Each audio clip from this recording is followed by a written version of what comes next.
Menurut data dari FAO dan UNEP, luas total hutan dunia pada tahun 2020 adalah 4,6 miliar hektar, di mana sekitar 66% luas hutan dunia ditemukan dalam 10 negara yang salah satunya adalah Indonesia. Lebih dari setengah wilayah Indonesia adalah hutan, yang membuatnya menduduki urutan ke-8 negara dengan hutan terluas di dunia pada tahun 2020. Indonesia memiliki hutan seluas 97 juta hektar dan menyumbang sekitar 2% dari total luas hutan dunia.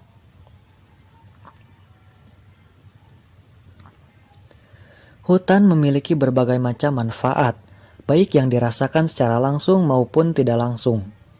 Beberapa manfaat hutan bagi kehidupan diantaranya sebagai sumber oksigen, penyimpanan cadangan air, mencegah banjir dan tanah longsor, pemanfaatan hasil hutan, dan sumber obat-obatan alami. Yang pertama, hutan sebagai sumber oksigen. Hutan dapat menyerap karbon dioksida yang ada di udara dan menghasilkan oksigen untuk makhluk hidup bernafas. Satu pohon dewasa mampu menyediakan kebutuhan oksigen bagi 2-10 orang dalam sehari. Yang kedua, penyimpanan cadangan air. Air hujan yang turun dalam hutan diserap oleh berbagai pepohonan.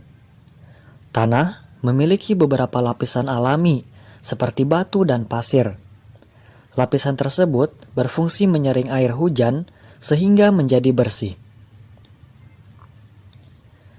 Yang ketiga, hutan dapat mencegah banjir dan tanah longsor.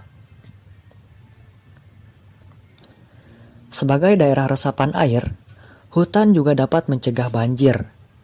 Curah hujan yang tinggi bukan menjadi masalah selama ada hutan, karena hutan mampu menyerap air dengan maksimal sehingga tidak terjadi banjir. Jika tidak ada hutan, air tidak dapat diserap sehingga mudah tergenang dan pada akhirnya terjadi banjir.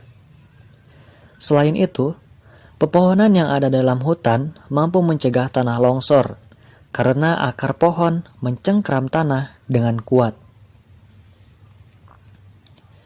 Yang keempat, pemanfaatan hasil hutan.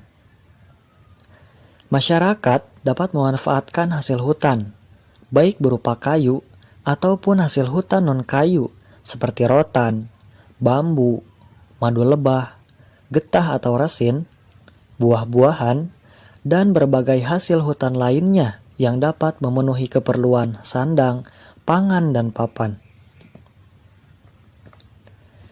Yang kelima, hutan sebagai sumber obat-obatan alami. Ragam tanaman dalam hutan dapat digunakan sebagai obat untuk menyembuhkan penyakit. Sebagai contoh, dalam obat asma, kandungan teopilin didapatkan dari tanaman kakao yang tumbuh di hutan. Sekitar 70% tanaman yang memiliki zat anti kanker juga berasal dari hutan.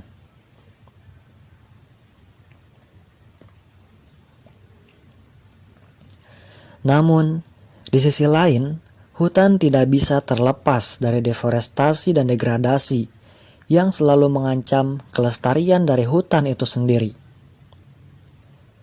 Deforestasi adalah fenomena penghilangan wilayah hutan untuk kepentingan tertentu yang tidak berkaitan dengan fungsi hutan. Kegiatan deforestasi dilakukan untuk berbagai kepentingan seperti peternakan, pertanian, pertambangan, dan perkotaan. Dalam kondisi ini, maka pohon tidak akan ditanam kembali. Sedangkan degradasi hutan adalah penurunan kualitas dari fungsi hutan itu sendiri. Degradasi yang berkepanjangan dapat memusnahkan hutan di masa depan. Degradasi dapat menurunkan tingkat tutupan vegetasi, perubahan struktur, dan pengurangan jumlah spesies yang ada di lingkungan tersebut. Faktor penyebab degradasi hutan antara lain kebakaran, perubahan iklim, pestisida dan penyakit. Yang pertama adalah kebakaran. Kebakaran hutan bisa disebabkan oleh ulah manusia, kecelakaan, atau peristiwa alamiah seperti akibat musim kemarau yang berkepanjangan. Kebakaran hutan dapat menyebabkan ribuan hektar lahan hutan rusak yang berdampak buruk pada populasi makhluk hidup yang ada di dalamnya. Yang kedua, perubahan iklim.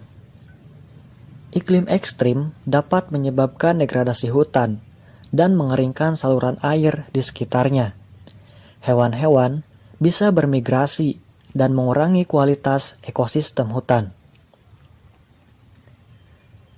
Yang ketiga, pestisida dan penyakit. Hama atau wabah penyakit bisa memicu degradasi hutan. Hutan yang terdegradasi bisa dipulihkan dengan beberapa tindakan. Miliaran hektar hutan di dunia perlu direhabilitasi dari degradasi. Hutan mempunyai segudang manfaat bagi kehidupan, namun tidak bisa terlepas dari deforestasi dan degradasi hutan yang mengancam kelestariannya. Maka dari itu, saya bersama kelompok Samarinda 34, KKN Angkatan 48 Universitas Mula Warman, menginisiasi program kerja sosialisasi tentang pentingnya hutan untuk menimbulkan kesadartahuan, khususnya bagi anak-anak sebagai generasi penerus bangsa, tentang pentingnya menjaga dan melestarikan hutan. Selain itu, diadakan pula kegiatan penanaman pohon guna memberikan bekal ilmu pengetahuan bagi anak-anak tentang bagaimana cara menanam yang baik dan diharapkan dapat menimbulkan kecintaan mereka terhadap lingkungan dan hutan. Kegiatan tersebut dilaksanakan hari Selasa dan Kamis, tanggal 19 dan 21 Juli tahun 2022 di Sekolah Dasar Negeri 006 Sungai Kunjang, Kelurahan Karangasem Ulu, Samarinda, Kalimantan Timur. Dengan jumlah peserta kurang lebih 100 orang yang terdiri dari siswa-siswi kelas 5A, 5B, dan 5C.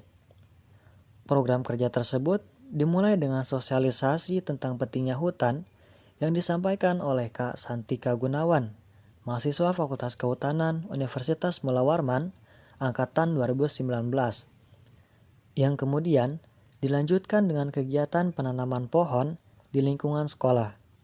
Adapun jenis pohon yang ditanam adalah jenis pohon sakura lokal atau pohon tabebuya dengan nama latin Chondroanthus chrysotrichus.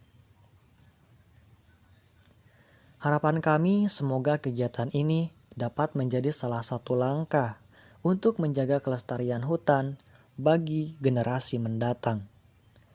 Tak lupa kami ucapkan terima kasih kepada semua pihak yang telah membantu berjalannya program kerja ini.